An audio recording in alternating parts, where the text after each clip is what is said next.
Hello friends खुलुमबाय नोंथांमोनखौ फिन खेबसेबाव मोनसे गोदान भिडिअ बरायनानै लाहरबाय। दिनै 31 मार्च बड'फा उपेन्द्र नाथ ब्रह्मनि 68थि जोनोम सान थामहिनबा फरायसा साननि साफ्रोमनिसिमबो मोजां हामलायनायखौ बावहरबाय।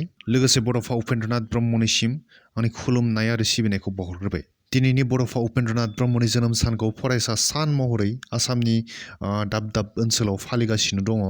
बड'फा उपेन्द्र नाथ ब्रह्मआ 1956 मायथाइनि 31 मार्च खालि दतमानि बरागारि होननाय मोनसे गामियाव जोनोम मोनदोंमोन। बिथाङा बर' हारिनि सोमावसारनायखौ मोनसे गोदान लामा दिन्थिनानै होनाय आरो लोगोसेनो उन्दुस्रिनानै थानाय बर' हारिखौ फोजाखांना होग्रा सासे डायनामिक सासे लिडारमोन आरो बर' हारिनि गेजेराव। दिनै बिथांनि जोनोम सानखौनो दिनै दुलाराय आसाम नाङैनो फरायसा सान महरै दिनै सिबिगासिनो दङ, फालिगासिनो दङ।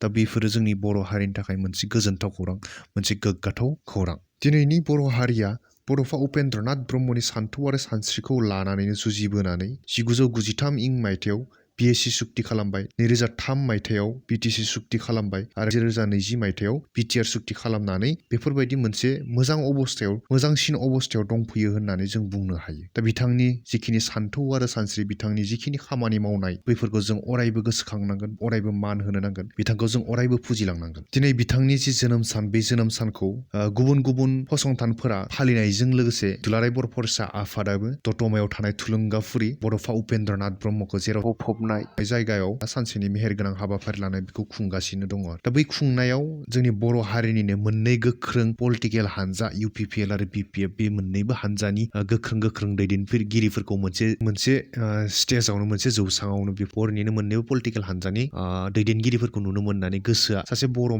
सुबुं हिसाबै गोजोननाय मोनदों आरो। जियानो जादोला नोंथांमोना भिडिअखौ जोबजासिम नायनायनि थाखाय साबायखर बावहरो। नोंथांमोना भिडिअखौ लाइक खालाम, शेयार खालाम, लोगोसेनो अननानै चेनेलखौ साबस्क्राइब खालामनानै हो। गोजोन्थों।